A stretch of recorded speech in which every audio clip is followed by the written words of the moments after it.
Excusez-moi, vous savez pas que je peux trouver un hôtel? J'ai raté mon train. Je rate souvent mes trains. J'ai besoin de prendre un peu l'air encore. Vous marchez avec moi? Oui.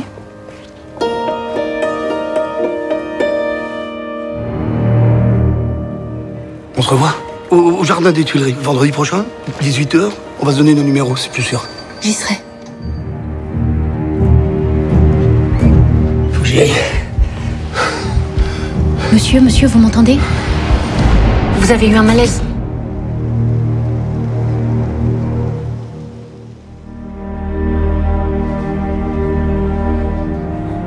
Vous vous appelez comment? Sophie. Je suis tombée amoureuse. C'est vrai? Je suis très heureuse pour toi. Bon, il est où l'homme invisible? Vous connaissez Sylvie? Non.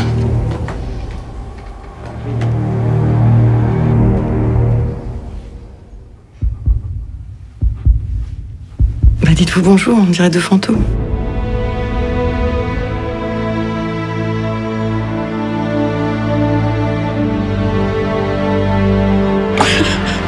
Non.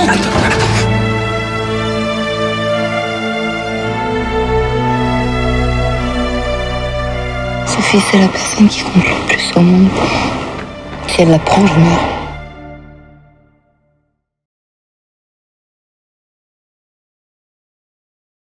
Bonjour. Bonjour Ça va? et bienvenue sur Dans l'art d'estimer. Alors moi j'ai vraiment vibré sur la profondeur des acteurs, vraiment. À aucun moment on décroche en fait pendant l'ensemble du film. Ce qui est pas évident parce que ces films intimistes justement. Oui, justement, ça pourrait être cet argument, cette histoire pourrait être une comédie romantique. Plus ou moins charmante, et pourquoi pas. Mais là, en l'occurrence,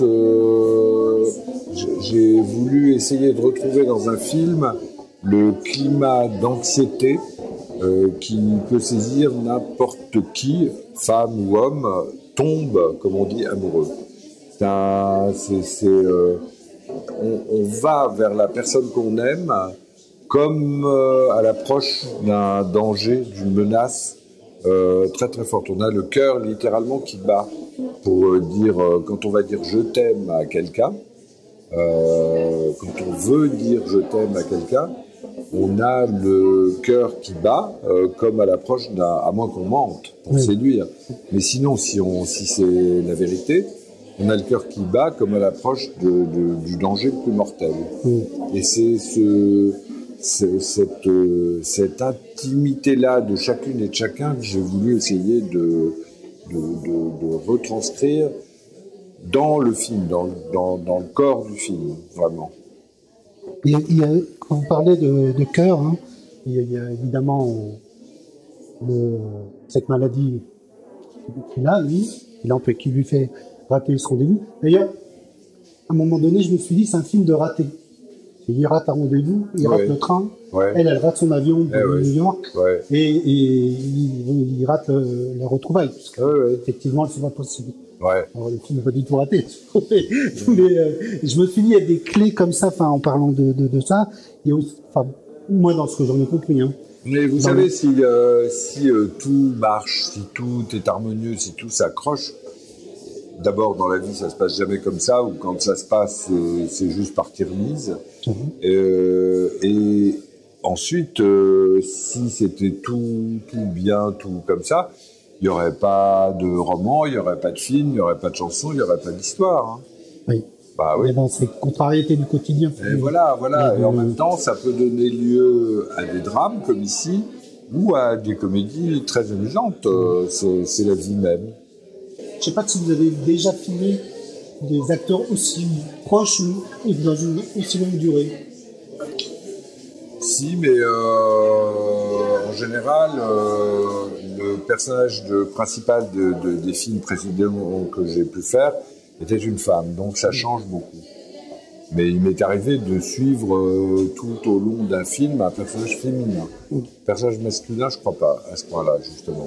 Il y a Au fond des bois qui est quand même un bon équilibre par rapport à un bon équilibre où autant les uns que Isilde Sur le long plan, hein, je pense. Oui, sans doute.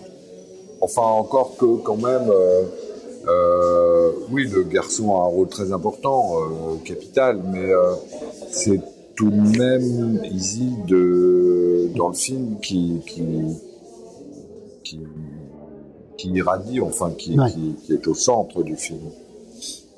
Tandis que là, c'est la première fois qu'un personnage masculin prend le pas, en fait. Ouais. Même avec deux femmes extraordinaires, des interprétations extrêmement justes. Oui. Hein. Je parle pas de Madame Catherine Deneuve, parce que bon, effectivement, déjà. C'est la reine de France. Voilà, c'est la reine de France. Ouais.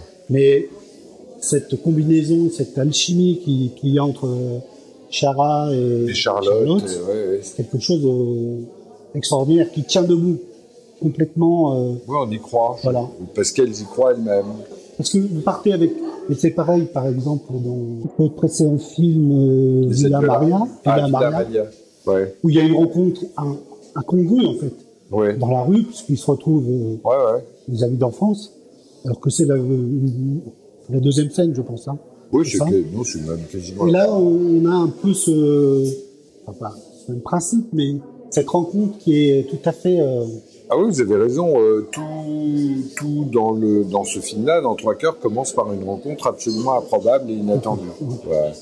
Et cette rencontre entre ces deux êtres, donc joués par Charlotte Gainsbourg et Benoît Poelvoorde, va produire des effets auxquels ni l'un ni l'autre ne peuvent s'attendre et qui sont de l'ordre de la passion. Passion et en même temps pas les mêmes sentiments de l'une à l'autre, je pourrais dire, non? Ah non. Je crois que, enfin, il me semble à moi que ce personnage incarné par Poelvoorde est amoureux de l'une et de l'autre, mais d'une façon différente qu'on connaît tous, si on veut bien.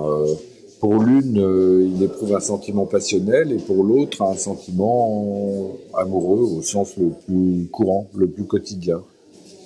Pour l'une, Charlotte Gainsbourg, il se consume, il brûle, il n'y peut rien, il est sous emprise. Pour l'autre, c'est quelque chose, un sentiment qui se construit, qui peut exister dans le temps, mais qui est évidemment menacé, troublé, et envahi par la passion qu'il éprouve pour l'autre. Le drame étant que ces deux filles, femmes, sont sœurs. Alors, j'entendais Bresson parler pendant le tournage de Jeanne d'Arc. Ouais. Il disait que le film trouve son rythme au fur et à mesure du tournage. Ouais. Est-ce que vous pensez comme ça? Est-ce que vous l'avez vécu comme ça, celui-là?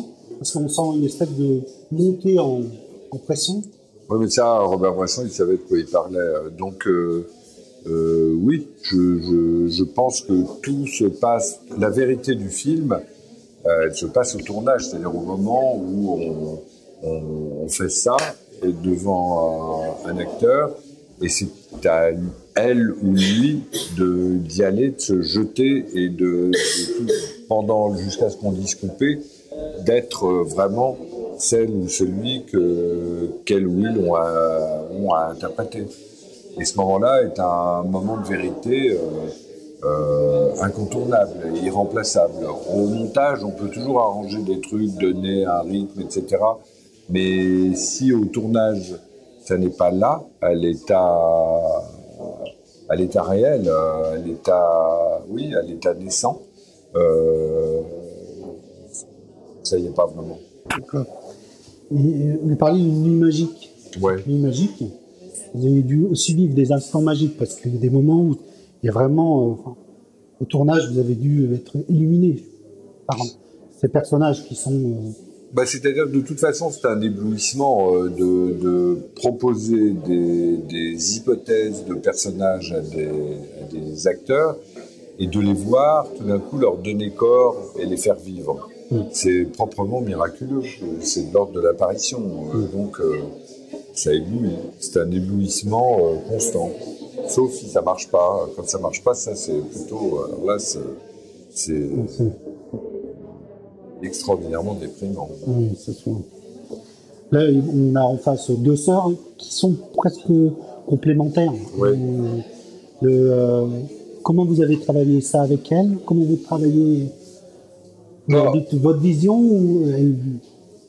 c'est de ce qu'elles comprennent du scénario, en fait. À vrai dire, je travaille beaucoup plus par intuition que par réflexion. Quand je dis intuition, je veux dire aussi bien les miennes que celles de celles et ceux à qui je m'adresse, les interprètes. C'est très intuitif. On sent des choses. Vous voyez, là, par exemple, je ne sais pas, si elle mettait sa petite caméra juste un peu par là, avec juste un cache comme ça, une espèce de chicane entre la caméra et moi, si j'étais acteur, je ne jouerais pas de la même façon que là où il n'y a pas il y a rien d'autre dans le cadre, vous voyez. Et ça, les acteurs, les actrices à un certain niveau savent ça. Ils voient comment la lumière est dirigée, ils voient le décor et puis ils sentent comment joue leur partenaire.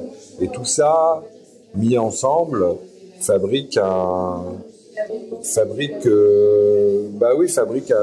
une assise, une assiette, un socle, un entour pour eux qui sont en train de jouer et qui les fait jouer comme ils vont jouer. Il y a forcément une alchimie avec le temps et l'espace aussi. Mais c'est bien de ça qu'il s'agit. Voilà. Ils jouent. Si par exemple je prends une séquence qui dure 5 minutes et que je la découpe en petits bouts, ils joueront pas du tout de la même façon que si je leur dis vous avez les 5 minutes, allez-y, faites-le. Et moi je me débrouille avec la caméra. Tout ça est très lié. Et ça se sent pratiquement, très concrètement, sans besoin, et même autant que possible, sans du tout de laïus, d'explications, de réflexion, de logorée, qui en général ne servent qu'à cacher une impuissance ou un désarroi. Les frères Dardenne disent qu'il faut du vent dans la pellicule. Et quoi ? Il faut du vent dans la pellicule. Du vent, ah ouais. Comme si la pellicule était une voile ? Non, comme l'inspiration du... Ah, le vent soufflera où il veut, oui, ça c'est un grand truc bressonien, ouais. Et s'inspirer aussi, le lieu dans lequel vous tournez, ça vous inspire aussi ? Ah oui, non, c'est même d'une importance fondamentale, parce que le lieu est justement le lieu où les interprètes, les acteurs vont se livrer à leur art et à ce qu'ils font, à ce que je leur demande de faire. Donc ce lieu doit être choisi de telle sorte qu'il soit propice à ce qu'ils fassent eux, ce que je leur demande de faire. Vous avez fait vous-même les repérages ? Ah oui. Bon, c'est-à-dire il y a des gens qui s'occupent de me rechercher des lieux selon mes indications, et je les vois, mais de la même façon que je vois des acteurs pour jouer tel ou tel rôle. D'accord. Voilà, et je choisis... Enfin oui, il faut que ce soit moi, puisque c'est moi qui fais le film qui l'ai choisi. J'ai choisi selon cette accointance que j'essaie de prévoir entre ces lieux, la situation et les acteurs. D'accord. Mais j'ai vu pas mal de symboles dans le film, comme cette flamme qui essaie d'allumer entre deux au départ, le miroir un peu symbolique du regard, parce que c'est le miroir qui va faire le lien à un moment donné, les malaises du corps, bien sûr, et ces signes du sourire, 2-3 inventions comme ça, sont très poétiques. Oui, c'est ça, ce sont plutôt des signes poétiques que des signes symboliques, je crois, qui éveillent des échos, comme un vers d'un poème, une image créée par un assemblage de certains mots peut susciter une sorte d'évocation, un écho. Et ça, c'est prévu au scénario ou ça peut être proposé ou à un moment donné Non, ça, en général, c'est dans le scénario, mais comme vous le dites, comme une hypothèse, une proposition. Ça marche ou ça marche pas. Voilà. Ça peut disparaître au tournage. Beaucoup de choses disparaissent pendant le tournage. Beaucoup. Et quelque chose, c'est plus rare, s'ajoute.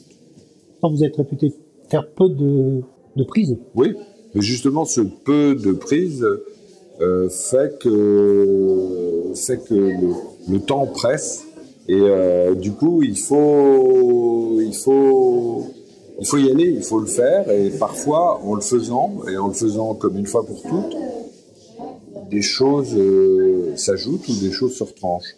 D'accord. Et c'est la vérité. C'est la vérité du temps même de ce qu'on fait. Parce que ce qu'on fait, on le fait au présent. Les acteurs et les metteurs en scène ne sont pas des gens qui racontent, contrairement à ce qu'on pourrait penser, qui racontent quelque chose qui aurait l'air de s'être passé. Ils racontent, ou ils exposent, ou ils représentent quelque chose qui est en train de se passer au moment où ils le font. C'est un principe auquel vous tenez beaucoup. Le présent de ce que je fais, c'est très important. C'est une sorte de présent perpétuel. D'accord. Écoutez, moi j'ai vu un film formidable. Je vous remercie. Que je conseille vraiment à tout le monde parce que il y a quelque chose qui se passe de magique. Donc je vous souhaite que ce soit une aussi belle réussite que les adieux à la reine. Merci. Voilà. Merci beaucoup. Merci.